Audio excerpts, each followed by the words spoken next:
The town square smelled of sunburnt wood and spit, and the dust didn't settle even as the day died into gold. Folks had gathered not out of need, but out of habit-curious eyes, and murmured judgment under wide brims and dirty bonnets. On the block, a girl stood barefoot, her thin cotton dress clinging to skin too pale for August. A swollen belly beneath it rose and fell with her shallow breath. Someone had painted rouge on her cheeks to hide the bruises. It didn't work. The man came late, just as the auctioneer was wiping sweat from his brow. He rode in silent boots. Worn, coat-patched, a rifle slung across his back. The kind of man who didn't speak unless he meant it, and didn't mean much often. His horse was the only thing in town cleaner than the well. Final bid? The auctioneer barked with fake cheer, glancing toward the crowd. No one met his eye. No one wanted trouble. No one wanted a mouth to feed, especially not one already. Full with another life. The girl looked down. She didn't flinch anymore. Not at words, not at eyes, not even at the word unsold. Her hands gripped the sides of her dress like she might tear through it and vanish. Then a single finger lifted.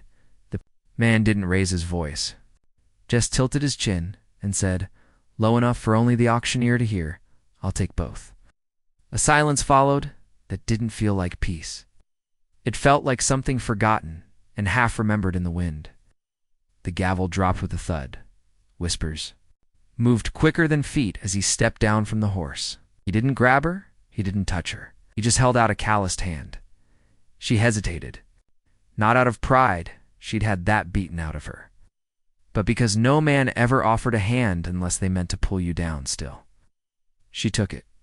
She rode in the back of his wagon, straw scratching her legs, while the horse clopped past men who chewed and stared and women who folded their arms against the sight of her. Her belly shifted with every bump in the road. She didn't ask where they were going. She didn't care. She knew that whatever came next would still smell of sweat and hay and the fear of being owed. The ranch sat outside town. It's past where the dry creek split, and the fence posts leaned like old men.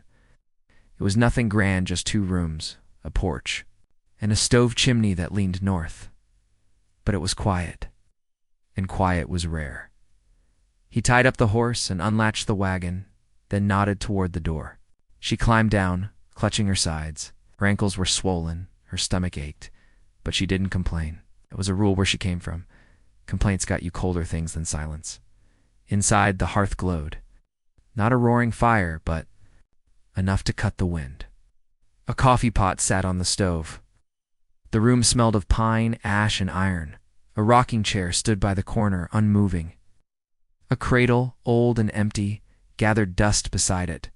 He pointed to the cot near the window and said only, "One word, rest." She blinked. That was all?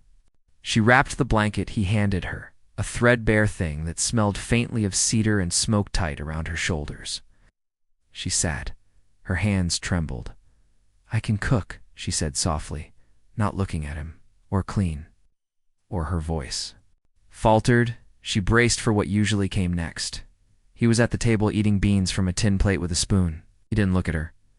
"You'll rest," he said again, without warmth or threat. Just a flat fact, like the weather or the time. Then he added, quieter. "Ain't no dues owed here." She stared at him, not understanding, not fully, not yet. Later, when he brought her a cup of water and set it on the windowsill beside her. Their fingers brushed by accident. She flinched. He didn't.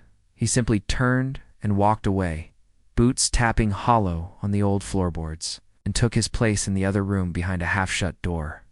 Outside, the coyotes cried. Inside, she wrapped the blanket tighter around her. Bellion whispered, to no one in particular, "What kind of man doesn't ask your name?" She fell asleep with her back against the wall, fingers curled protectively around her unborn child. The firelight danced across the rafters, casting long shadows that moved but never touched her, and somewhere between the last ember and the first wind of morning. She realized she wasn't afraid, not yet, not of him. Snow came early that year. Thick, dry flakes drifted down like ashes from a long-dead fire, coating the roof, the rails, and the scrub brush beyond the barn. The sound of it was soft, like cloth brushing skin, but it filled the cabin with a silence. Deeper than sleep, Mara woke before dawn. The baby inside her turned sluggish now, as if sensing the change in air. She sat up on the cot slowly, her bones stiff, her belly heavy. The blanket still smelled faintly of cedar smoke. Across the room, Thorn was already awake. He sat near the hearth, whetstone in hand, blade drawn across it with slow, practiced movements. Not a word passed between them. Not good morning, not, are you well? It's just the steady rhythm of steel whispering against stone. Mara watched him from the cot. She wasn't sure if he knew she was awake. The tools laid out beside him were old, worn smooth from use. The skinning knife with a carved bone. Handle, a hatchet notched near the grip. A branding iron cold and blackened. They looked more like memories than objects. Relics of things done, not just things made. She rose to stoke the fire. It didn't stop her. When she stepped toward the hearth, she passed the mantel. A photograph sat there, half-faded, warped. From years of heat, a woman in a cotton dress and a boy with a crooked smile stood beside a man who looked almost like Thorn but younger, less weathered, and smiling in a way he never had since she'd known him. She looked at it too long. He didn't look up from his blade, but his voice cut the air. They're gone. No anger, no sorrow. Just 3 words flattened by time. Mara nodded, though he didn't see it. She moved to the Castillon pan on the stovetop and poured what little cornmeal they had into a tin bowl. She cooked slowly, trying not to breathe too loud.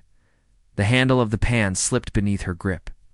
Hot iron kissed her palm, and she hissed a sharp, involuntary sound. Before she could reach for water, Thorn was beside her. He didn't speak. Just took her hand gently in both of his, turned it palm up. His thumbs were rough, but his touch was careful. He dipped a rag into cool water, then wrapped her hand. She watched his face, how still it was, like someone used to tending things that broke. He tied the rag off and stepped away. She waited for him to say something. Anything. But the only sound was the chair creaking again as he sat back down. That night, she lay awake long after the fire dimmed. The wind howled outside, scraping dry branches against the shutters like nails. Sleep came in jagged pieces. She was back in the alley behind the brothel. The one with the sour milk smell and the back door that slammed too hard. A man held her wrist and pushed coins into her mouth. Another laughed. Her body bent in ways that made her sob in silence. Then her dream shifted. She was in the auction square again, but this time no one raised a hand. No one came. And her belly was flat, empty, gone. She woke with a strangled sound, eyes wide, hand clutched over her stomach. Her breath came in shallow gasps. The fire had gone out. Her skin felt damp with fear. The cot creaked beneath her, then she saw it. A mug, still steaming, left on the windowsill beside her. Coffee, black and bitter. She didn't hear him bring it. He hadn't spoken a word. Still, it sat there, waiting. Mara stared at it, her throat thick with something too old to be called gratitude. She took it with both hands and sipped slowly, feeling the warmth bloom through her chest like something she'd forgotten how to carry. And in the other room, Thorn turned once in his bed, didn't rise, didn't speak, but she knew he'd heard her, just as he always did. By midday, the sky had turned to slate. Winds coiled down from the mountain like something wild, dragging needles of snow with them. Thorn had been out back fixing the hinge on the barn gate when he froze mid-motion, his breath catching the air. Mara saw him stiffen from the window. Then she saw what he saw. A boy stood just beyond the fence line, tall for his age. Maybe 12 or 13, face unreadable beneath a thin braid tucked inside his fur-lined collar. He leaned against the post, one leg clearly favoring the other. Snow clung to his shoulders like he hadn't brushed it off for miles. Thorn didn't call out, didn't ask who he was. He simply walked forward, unlatched the gate, and motioned the boy through. No words were said. Mara stood near the stove, one hand on her belly, the other gripping the back of a chair. When they entered, she noticed how the boy didn't look at her, just at Thorn, as if the air between them already held 1,000 memories she could never hear. The boy's leg was gashed and swollen. A fresh wound. Thorn rolled up his trouser leg and grunted, not in surprise, just recognition. Barbed wire, he muttered. Or worse. Mara fetched water and a strip of linen from the back room. She knelt beside the boy and washed the blood away. Careful, gentle. He still wouldn't meet her eyes, but his fingers trembled when she wrung the cloth. She saw scars on his knees. Old ones. Who is he? She asked quietly as Thorn worked beside her. Thorn didn't answer. Not then. He just wrapped the leg in silence and poured a few drops of something, bitter-smelling, onto the gauze. When the snow thickened, 2 sheets, and the wind howled like a mourning dog, Thorn made stew. Mara served the boy first. He hesitated, then nodded once. A single gesture of respect. That night lightning cracked behind the hills, blue and sharp, followed by a roll of thunder that shook the shutter hinges. The boy stirred, then he spoke. Low, soft, in Lakota. His voice was clear, and though Mara didn't understand the words, they wrapped around the room like threads of something older than wind. Thorn listened without blinking. When the boy finished, Thorn sat back slowly in his chair. He says they sent him, Thorn said. His voice had dropped even lower than usual. The tribe. Mara swallowed. Why? Riders, he said. Looking for a girl. One with child. The room seemed to shrink. Mara's breath hitched. I didn't think they'd follow. I thought they didn't care. Thorn looked at her then, and something hard passed behind his eyes. Not anger. It's not surprise. It's just the quiet calculation of a man who had known too many lies and not enough peace. They don't care, but the man you ran from, he does. The wind screamed outside like it knew her name. Thorn stood, walked to the cupboard, and returned with something wrapped in a leather sling. He laid it across the table gently, like it was sacred. A rifle, old but clean. Carved initials near the grip, not as Mara stared. Whose was it? My wife's? He didn't say more. Didn't have to.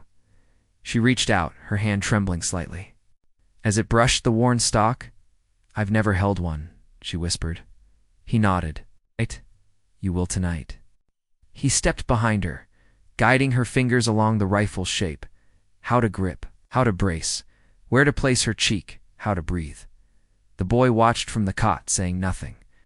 But something shifted in his eyes. Small nod. Approval outside. Snow swallowed the world whole. Inside, in the dim glow of firelight and fear, Mara held the rifle like it was a name she had yet to earn.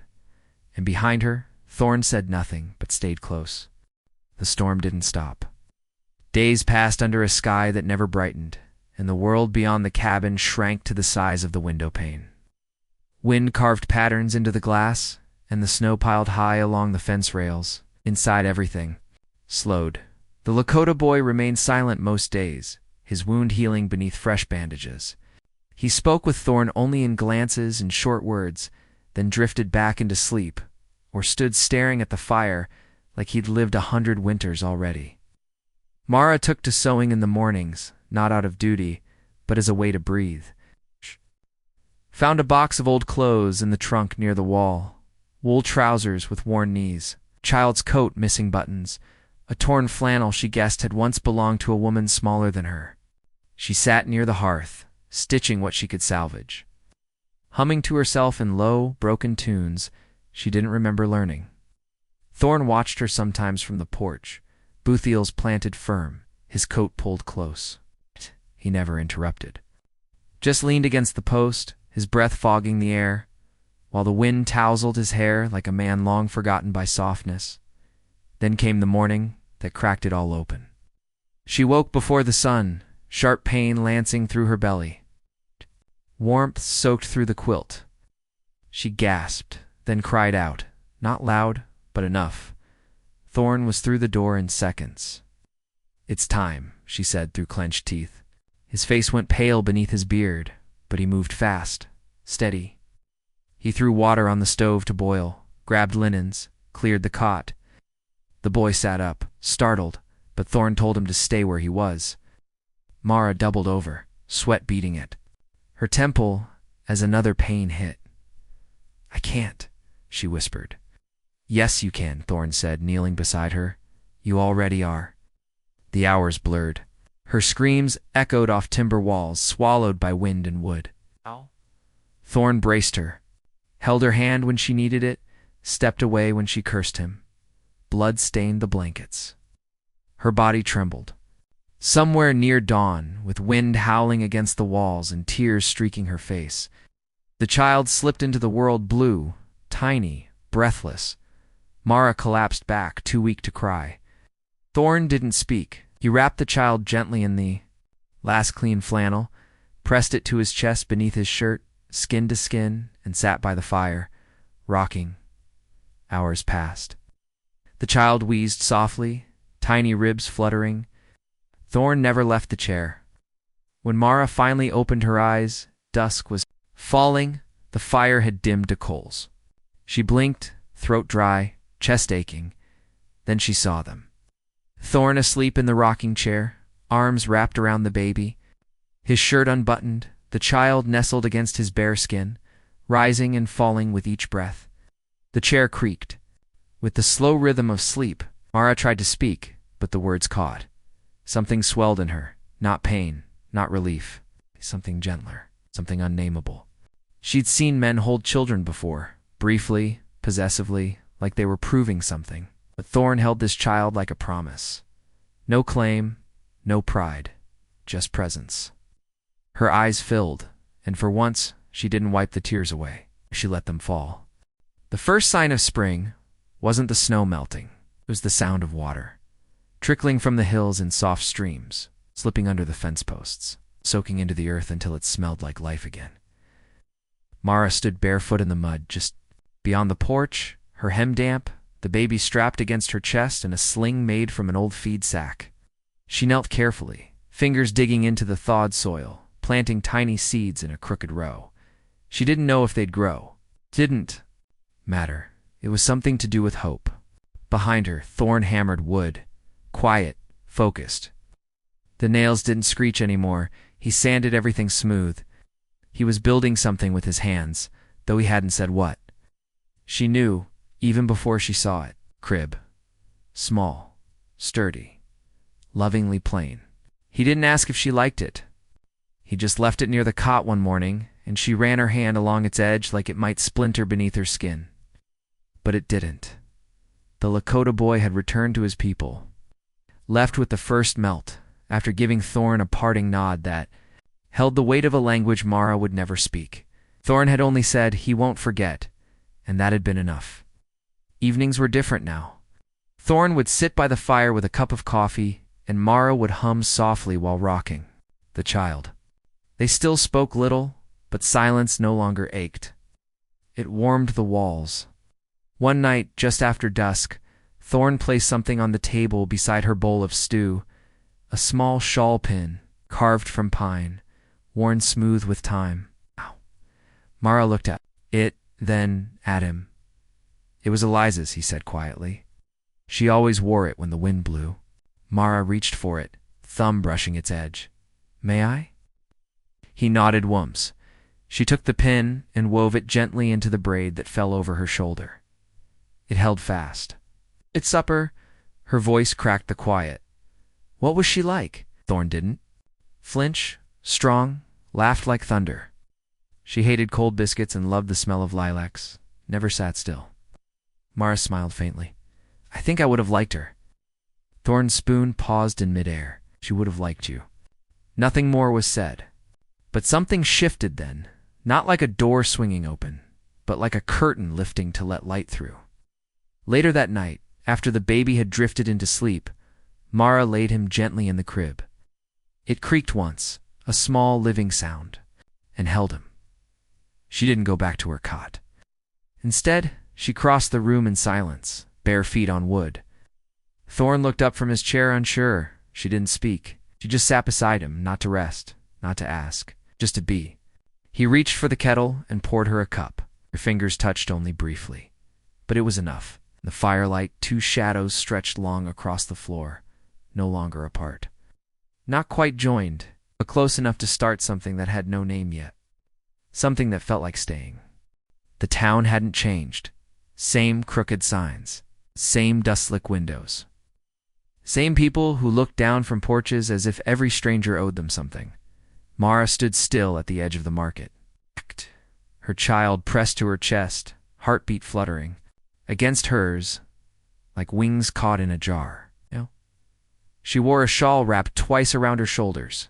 Soft, frayed, pale as cloudlight. It had once been a wedding shawl. Thorn's late wife's. She hadn't asked to wear it. He hadn't asked her to. But that morning, he'd folded it and laid it at the foot of her bed, without a word. She took it as armor. The men came just past, noon 3 of them, thick-bodied, swaggering like they'd already won something. One rode with his hand on his pistol, though no one was drawing. Another spat brown into the dirt, eyes scanning the women near the vendors. The third, older face like dried leather, dismounted and walked straight toward her. "There you are," he sneered. "Didn't think you'd run far, pregnant and all." Mira's throat tightened. She didn't speak.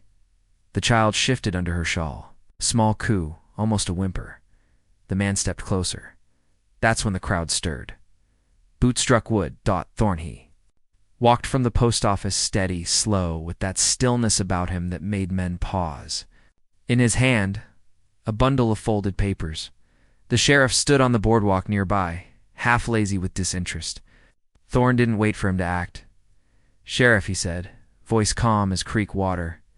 "These men are here for my wife." The crowd turned. Mara blinked.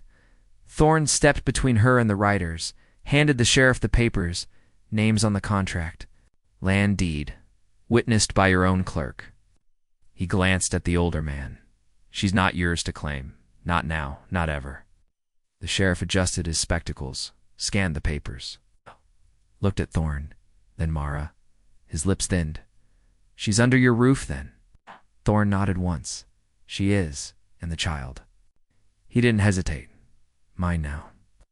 The riders shifted, but none stepped forward. The sheriff eyed the lead man. "You got a lawful claim?" The man spit again. "She stole from me." The sheriff sighed. "If you'd wanted law, you should have. Come months ago. You came for blood. Ain't the same thing." A silence settled. Then the sheriff handed back the papers. "Don't make me deal with this again," he muttered, before turning away. The riders glared, but none followed. Thorn didn't. "Speak again." He turned, placed one hand gently at Mara's back, and led her to the wagon. She didn't cry, didn't run. She climbed in beside him, holding the child close, as Thorn took the reins and snapped them once. The wagon rolled through the crowd, leaving. Whispers in its wake. They said nothing for miles. The land stretched wide and pale under a soft wind. Buds had started on the trees small. Stubborn signs of green dot. Mara let out a breath she'd been holding since winter. She leaned against Thorn, head resting lightly on his shoulder. Her braid touched his coat. He didn't move away, the child. Slept, swaddled in the wedding shawl. The trail bent near the ridge. And when they crested it, the cabin came into view. Chimney thin and straight. Fence mended. Smoke curling from the flue like a welcome.